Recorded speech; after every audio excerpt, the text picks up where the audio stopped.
Hey everyone, Brendan Snyder here. How are you? Thanks so much for joining me and welcome to an Alice Cooper album ranking. Now this one's going to be a big undertaking. Alice Cooper, the man, has 30 albums under his belt, under the name Alice Cooper, right? I know he has a couple under Hollywood Vampires, but we're talking about the albums that are under the name Alice Cooper. So before he was a solo artist, he was also Alice Cooper, the band, right? And so between 1969 and 1973, they released 7 albums. Now, 52 years on, they just put out a brand new album, The Revenge of Alice Cooper. And I thought with that having just come out on July 25th of 2025, it would be a great time to run through and rank, or at least try to rank, all 30 albums of Alice Cooper. And you want to know what 30 albums look like stacked together?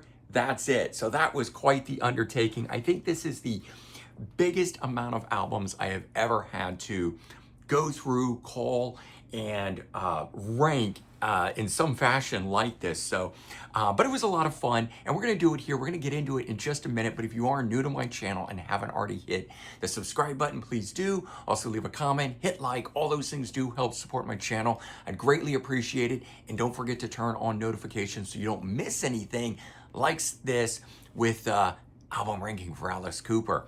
So as I said, 30 albums, that spans 56 years, 8 with Alice Cooper, the band, and 22 as a solo artist. So let's dive into this thing, kicking off at number 30, Pretties for You from 1969, debut studio album from the band. It features the song Reflected on here, which of course would get re-recorded for Billiondollar Babies as Elected and have great success, but they didn't quite have this success yet. This was still sort of that art rock sound, so it doesn't do a lot for me. They hadn't found their sound yet, so I never really got into that one.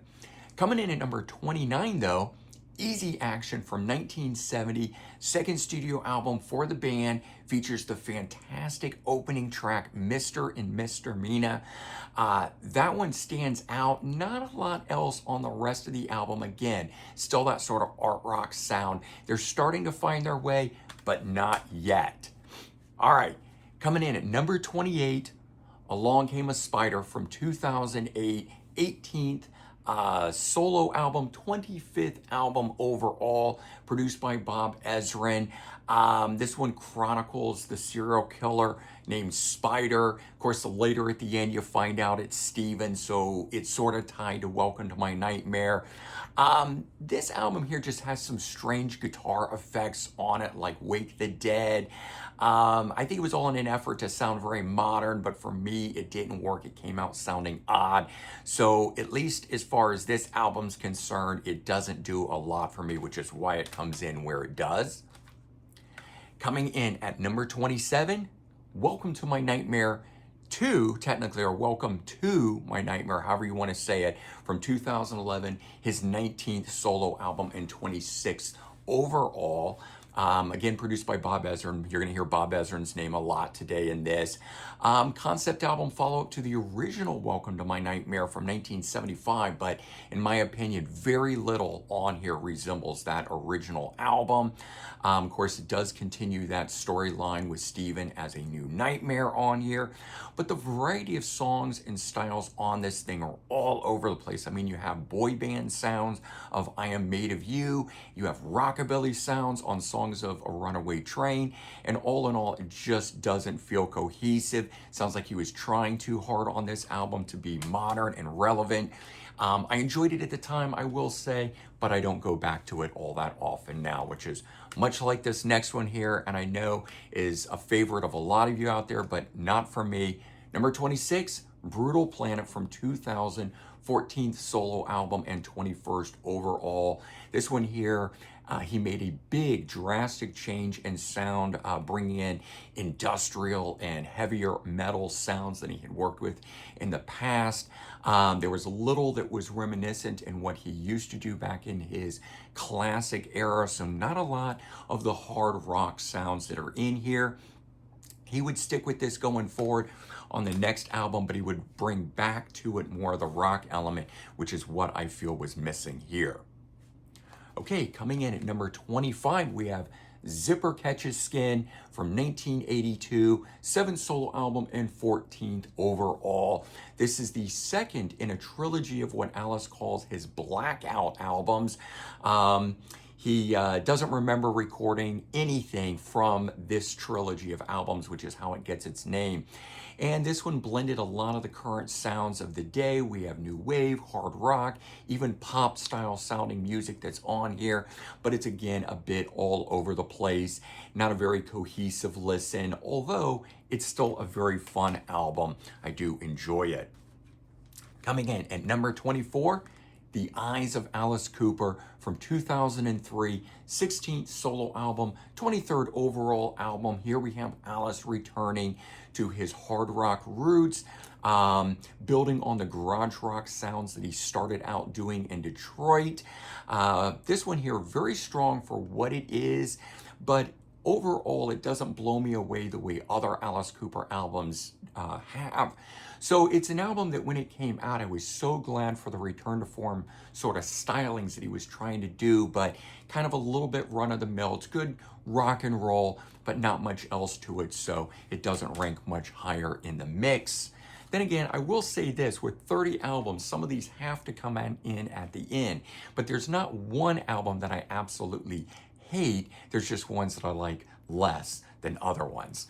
All right, coming in at number 23, Dirty Diamonds from 2005, 17th solo album and 24th overall. Again, Alice does his return to hard rock sound. It's the follow-up album after Eyes of Alice Cooper. I think this one here works much better. It's more genuine than the last one. I felt the last one, again, trying a little too hard to be relevant, whereas this one here doesn't feel forced. It just sounds like Alice trying to be Alice. So I've enjoyed this one far more. Coming in at number 22, we have Detroit Stories from 2021, his 21st solo album and 28th overall. So this one here is a tribute to the sound of Detroit, where Alice Cooper is from, and other bands like the Stooges, MC5, Mitch Ryder, Ted Nugent, among others.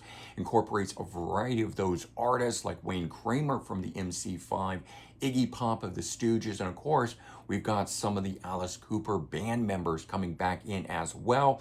It's a true rock and roll album. It's got some of those early sounds from the proto-punk era that bands like the MC5 and Stooges first helped create. But with the variety of people playing on this album and the variety of styles on here, I find the album to be a little bit unfocused, and at least that's why it's coming in at number 22. All right, moving on to number 21, Raise Your Fist and Yell from 1987, his 10th solo album and 17th overall album. It continues his metal album phase, incorporating the whole slasher film genre into this, both in style of the songs, but also with guests like Robert Englund, who played Freddy Krueger. He's on here guesting. You got some good standout songs like Freedom, Prince of Darkness on this album. Definitely worth checking out. And then coming in at number 20, we have Constrictor from 1986, 9th solo album, 16th album overall, first in 3 years since Dada, where he got sober after that, Dada being the last of the Blackout albums. So he's strong, he's recharged on this one. He moves into that 1980s metal style, which is definitely more fitting for him, I think, than what he was doing on Dada and those albums earlier than that had that whole new wave thing going. But for me, a lot like Raise Your Fist and Yell, it feels a bit forced that he was trying to do it. I think he would really come into his own better when he moved into the whole glam metal sound than just the straight 80s metal sound. All right, I just mentioned this one. Coming in at number 19, Dada from 1983, 8th solo album, 15th album overall, and 3rd in a series of the Blackout albums. Bob Ezrin returned as producer on it. First one with Alice in 7 years, and in that interim, he had worked with Pink Floyd. And I think that's part of the reason a lot of people will relate this album, saying it's Alice Cooper's Pink Floyd album. There's a lot of atmospheric sounds to it, which give it that eerie feel, but at the same time evoke the atmospheric sounds that Pink Floyd works with a lot. Me being a big Pink Floyd fan, it actually is a great crossover in that regard. Maybe not the best Alice Cooper album, but Alice Cooper is always changing his sound and doing something new, and I think he did a wonderful job trying something different on that album. All right, coming in at number 18, Special Forces from 1981, his 6th solo album and 13th overall. First of the 3 blackout albums that he would do. As I said, no recollection of these things, so Alice doesn't even have a lot to offer in terms of when he talks about these albums, which I just find to be, funny and all. But it's, he doesn't have recollection, but I'm glad he recorded the album itself because it blends his classic sound with the more modern 80s sound. And I always enjoy that when artists do that. If they're going to try something new, they've got to hold on to what it is that made them classic and blend it with the new stuff. They can't just go right into it. Otherwise, I think it sounds forced. So this one here, I think, was a great bridge for that. There's also a new version of Generation Landslide on here, the classic song. So that's a cool little feature as well. All right, coming in at number 17, Flush the Fashion from 1980, his 5th solo album and 12th studio album overall. Drastically different than anything else that's in Alice Cooper's catalog, taking on the new wave sounds. But I think it's done really well. If you don't like new wave, you're not going to like this album. But I think if you love new wave the way that I did, I grew up in the 80s, so I probably could get into this easier than most of the hardcore original era Alice fans. And I get that. I still really like it. There's still the song Pain on here, which while still having a very 80s sound on this album, there's a great live rendition on the Paranormal live album that is absolutely phenomenal. Check it out and see what that song could have been under the hard rock guise of Alice Cooper. All right, coming in at number 16, I know this one is sort of a cult classic favorite for a lot of Alice fans. From the Inside from 1978, 4th solo album, 11th overall, concept album about his stay in a New York asylum due to his alcoholism that he was going through at the time. A lot of Alice's albums changed with the times. This one did, having that very late 70s feel to it overall. But if I'm in the mood for that style of stuff, I find this to be a great album.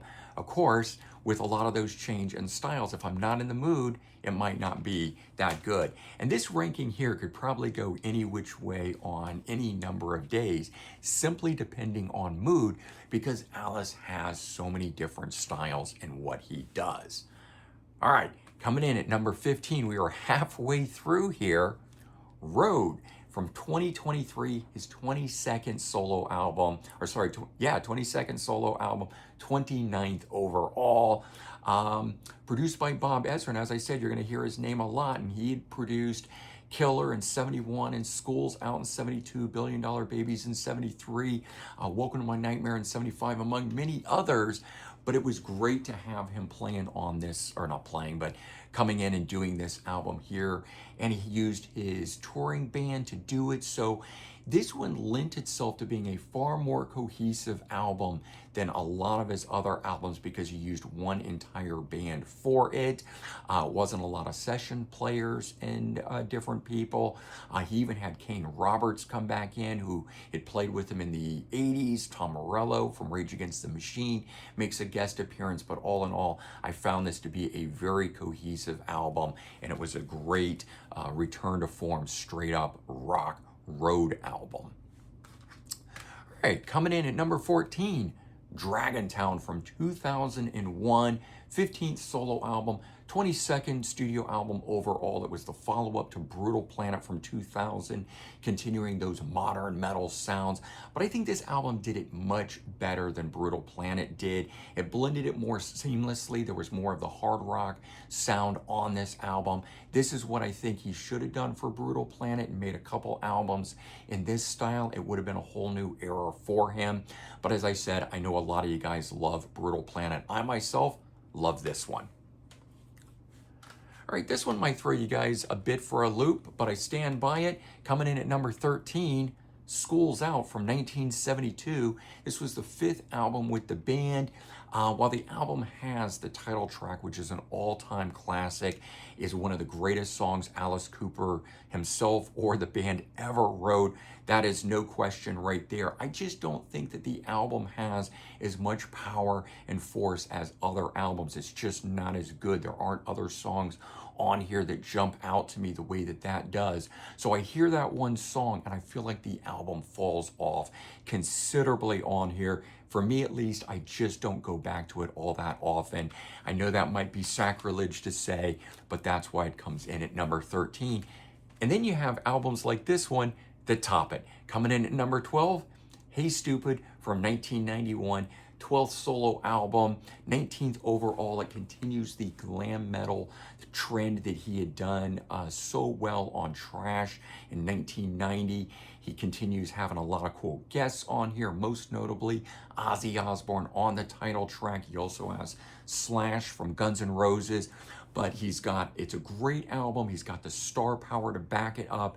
And yes, I know all of this has to do with when you come into a band and what era it is that you grow up with. I grew up with him in the 80s and 90s, so I'm gonna love an album like this.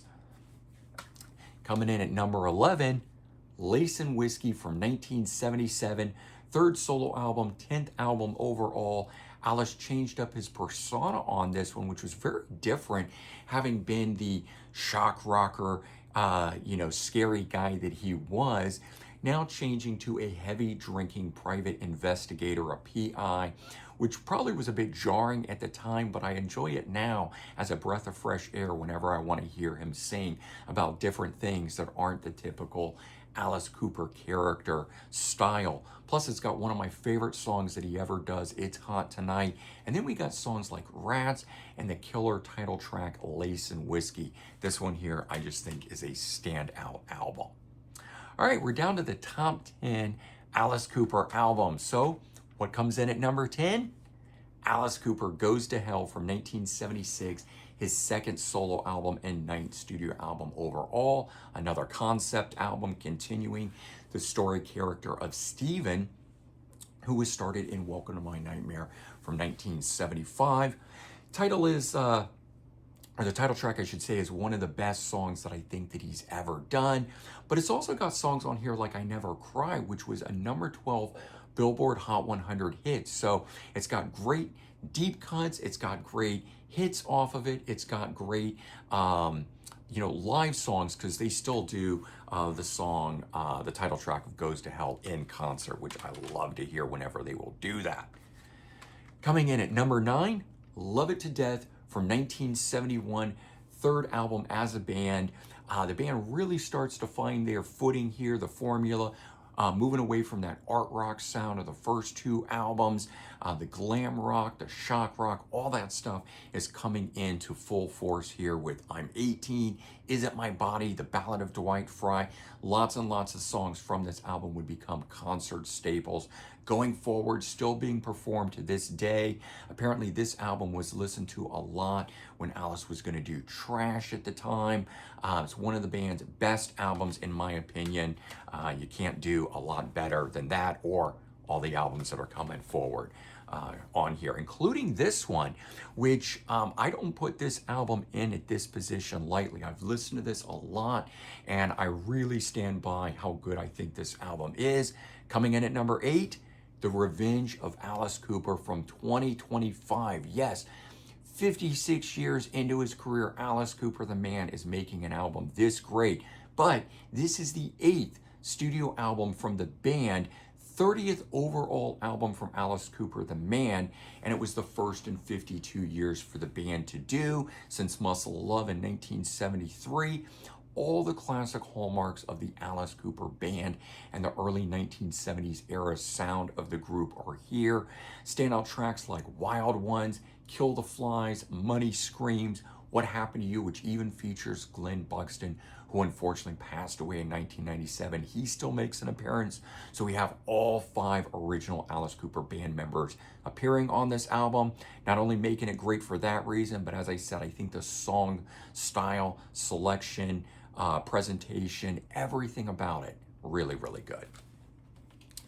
Coming in at number 7, this one has grown on me leaps and bounds ever since it first came out. The Last Temptation from 1994, 31 years ago.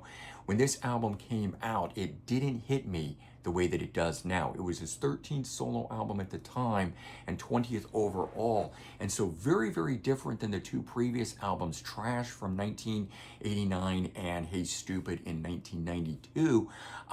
Alice very much leaned into the glam metal on those, but this one here, he shifts everything to the newer genres of the alternative rock and grunge movement, and he even brings in a lot of guests. Unfortunately, didn't do anything for him at the time commercially, but I think today this album really stands up with songs like Sideshow, Nothing's Free, Bad Place Alone, and the title track, essentially You're My Temptation. So, so good.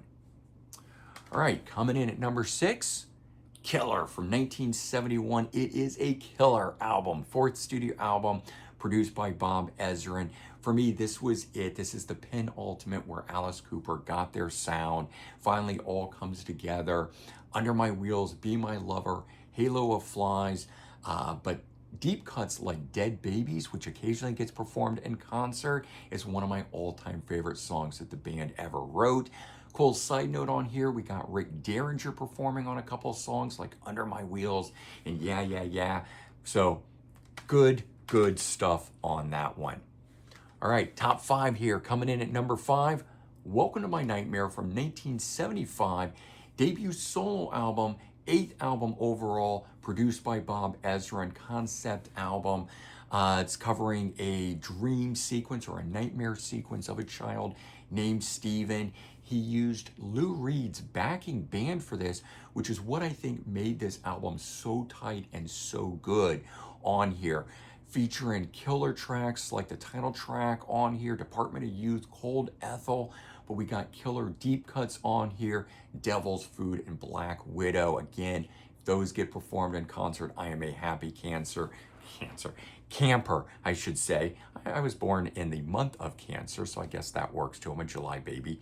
But really, really strong album for this one here. And as concept albums go, this has probably got to be one of the best concept albums ever, I think, that has been recorded. If we were ever to do a best or a top 10 concept albums, you got to throw that one in there. Coming in at number 4, Paranormal from 2017, 20th solo album for Alice Cooper. We've got 2 tracks with the original band, Michael Bruce, Dennis Dunaway, Neil Smith. They return for 2 songs that are on the bonus disc that's in here.